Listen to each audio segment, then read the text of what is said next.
Welcome back to The Explainer. Today, we're diving straight into what I like to call the survival pipeline. We're going to map out a direct, incredibly visceral path that starts in some of the most desperate living conditions on the planet and ends up deep inside illicit economies and overcrowded cell blocks. To really understand how this works, we're using the Philippines as our case study. We'll be looking at how the crushing weight of extreme poverty forces people into some literally impossible choices, creating an environment where local crime is, well, it's often born out of pure, unadulterated survival. Let's get right into it. So you've probably heard of the poverty line, right? But have you ever heard of a level below it? We all know what poverty generally looks like, but today we're talking about the very bottom, an existence that is somehow poorer than poverty itself. I want you to try and imagine a reality where your daily focus isn't on, improving your life, but simply finding a way to literally survive until tomorrow. We're plunging directly into this reality to see exactly what happens to human ingenuity when survival is the absolute only thing that matters. And to really wrap our heads around the sheer scale of this desperation, consider this one staggering number: 70,000. That is the number of people crammed into Tondo, which is a district in Manila, the capital of the Philippines. Tondo is so densely populated it basically functions like a country within a country. Now picture this. The folks living here exist with an average space of just 1 square meter per person. We're talking up to 9 people sleeping in a single bed or crowded onto these fragile wooden balconies that look like they could collapse at any second. It's one of the most densely populated, poorest areas on Earth, and it exists right next door to a city experiencing massive economic growth.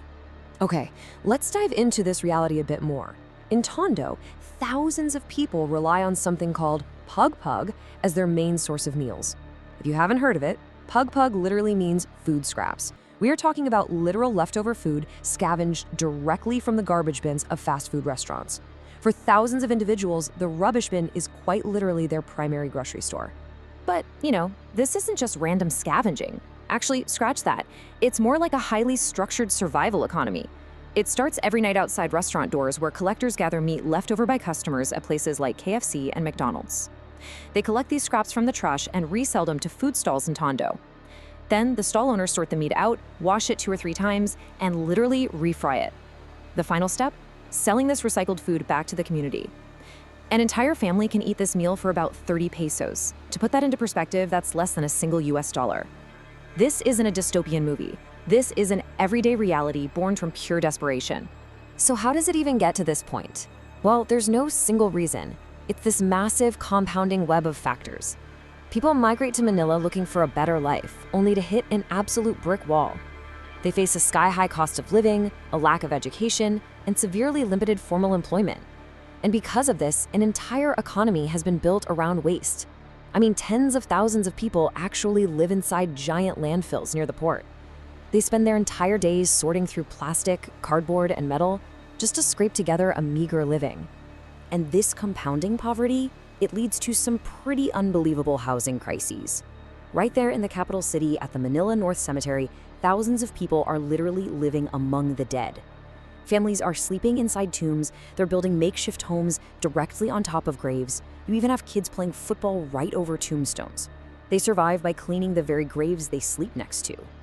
Which brings us to a really pivotal question. What happens when life outside the cemetery is actually too expensive? The families living in this cemetery aren't doing it because they're unafraid of death. They're doing it because they literally cannot afford the world of the living. And this is exactly where our narrative hinges. When the baseline of society can no longer support you, where do you turn? This is exactly where raw poverty begins its direct transformation into local crime and illicit economies. Which leads us to Section 1, Faking a New Identity. Let's take a look at the forgery market in Recto, Manila. We're moving out of the cemeteries now and into the hidden alleyways of Recto, because when the formal system fails to provide a way to survive, systematic evasion becomes a very hot commodity. Recto is home to this massive, bustling market entirely dedicated to the production of fake documents. Now, what's really interesting here is this number, $150. For just $150 and a wait time of about an hour and a half, you can buy a completely forged, original quality Filipino passport. You can completely change your identity. You don't need to spend 5 or 10 years going through legal immigration channels. You just need some cash and a little bit of time to disappear and become someone entirely new. The sheer variety of what you can forge in Recto is absolutely astounding. We aren't just talking about a fake ID to get into a club, right? You can buy forged driver's licenses, university PhDs, passports, and, get this, even death certificates to prove that you are legally dead. No way, right? But because of this, the market has become a major haven for wanted suspects and fugitives from places like Korea and Taiwan. They relocate here, use this illicit market to completely erase their past, and just start a fresh life under a fabricated identity. But you know, poverty doesn't just drive people to forge paper. Transitioning away from Manila and driving hours into the deep, hidden forests of Cebu, which is the second largest city in the Philippines, the survival economy shifts from fake IDs to something much more dangerous: the manufacturing of illegal firepower. There's this quote that really hits the nail on the head. Poverty was stronger than his childhood.